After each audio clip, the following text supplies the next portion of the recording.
OBC certificate নিয়ে বড় রায় দিল কলকাতার হাইকোর্ট। 2010 সালের পর তৈরি হওয়া সকল ওবিসি শংসাপত্র বাতিল করে দিল আদালত। চাকরি বা অন্য কাজে যে শংসাপত্র আর বৈধ বলে গণ্য করা হবে না।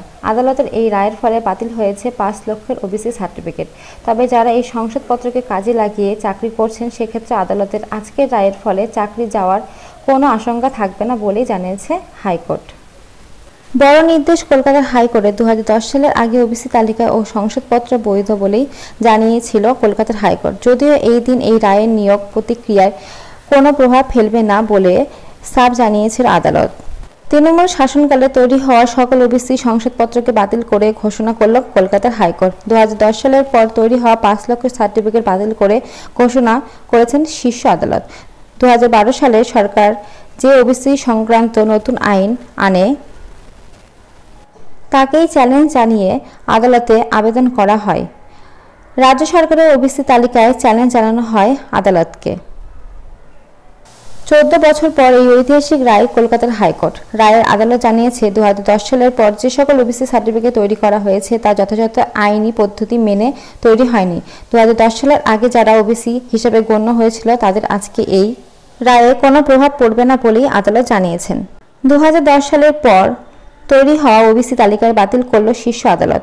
আদালতে এই রায়ের ফলে বাতিল হলো 5 লক্ষ ওবিসি সার্টিফিকেট। তবে 2010 সালের পরে ওবিসি সংরক্ষণের কারণে যারা চাকরি পেয়েছেন তাদের চাকরি বহাল থাকছে। এই নিয়োগ সংক্রান্ত ক্ষেত্রে কোনো হস্তক্ষেপ করেননি আদালত।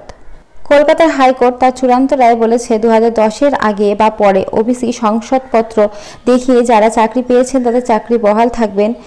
চাকরির ক্ষেত্রে এই রায় কোনো প্রভাব ফেলবেন না। 2012 সাল থেকে যে প্রক্রিয়ায় আইন তৈরি করে ওবিসি শংসাপত্র বিলি করা হতো সেই গোটা প্রতিক্রিয়াকে চ্যালেঞ্জ করা হয়। ওবিসি তালিকায় বানাতে 1993 সালের আইন মেনে কমিশন সুপারিশ রাজ্য সরকারকে বিধানসভায় পেশ করতে হবে বলেও জানিয়েছে আদালত।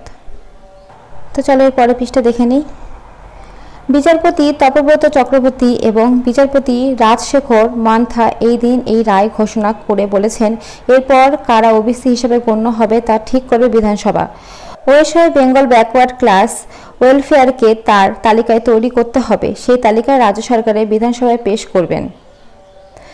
যাদের নামের তালিকা অনুমোদিত হবে তারাই ওবিসি বলে গণ্য হবেন। আচ্ছা, এরপরে বলেছে হাইকোর্টের এই নির্দেশের ফলে বাতিল হলো প্রায় 5 লক্ষ ওবিসি সার্টিফিকেট। তবে একই সঙ্গে হাইকোর্ট জানিয়েছে এই সার্টিফিকেট ব্যবহারকারী যারা ইতিমধ্যেই সুযোগ পেয়ে গেছেন এই রায়ে তাদের উপর প্রভাব পড়বে না। বুধবার কলকাতার হাইকোর্ট অবশ্য নির্দিষ্ট করে তৃণমূল সরকারের কথা বলেননি। আদালত জানিয়েছেন 2010 সালের পরে জারি হওয়া সমস্ত ওবিসি সার্টিফিকেট বাতিল করা হবে। ঘটনাচক্রে 2011 সাল থেকে রাজ্যের ক্ষমতায় এসেছে তৃণমূল কংগ্রেস। ফলে আদালতে এই নির্দেশ মূলত কার্যকর হতে চলেছে তৃণমূল জামানায় ইস্যু করা ওবিসি সার্টিফিকেটের উপরেই। কেন এই সিদ্ধান্ত? কলকাতা হাইকোর্ট বলেছে 2010 সালের পরে যে সমস্ত ওবিসি সার্টিফিকেট তৈরি করা হয়েছে তা যথাযথভাবে আইন মেনে বানানো হয়নি, তাই এই শংসাপত্র বাতিল করতে হবে। তবে একই সঙ্গে হাইকোর্ট জানিয়েছেন যারা এই সার্টিফিকেট ব্যবহার করে ইতিমধ্যে চাকরি পেয়ে গেছেন বা চাকরি পাওয়ার প্রতিক্রিয়ায় রয়েছেন তাদের ক্ষেত্রে এই নির্দেশ কোনো প্রভাব ফেলবে না। বাকিরা আর চাকরির প্রতিক্রিয়া ওই শংসাপত্র ব্যবহার করতে পারবেন না। কলকাতার হাইকোর্ট বিচারপতি তপব্রত চক্রবর্তী এবং বিচারপতি রাজশেখর মান্থা বুধবার এই রায় ঘোষণা করেন। তাদের বেঞ্চ বলে, এরপরে কারা ওবিসি হবেন তা রাজ্যের আইনসভা অর্থাৎ বিধানসভা ঠিক করতে হবে।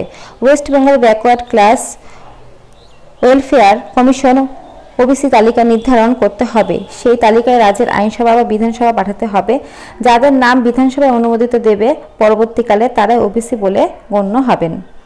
বুধবার যে মামলা ভিত্তিতে এই নির্দেশ দিল হাইকোর্ট সেই মামলা দায়ের হয় 2012 সালের।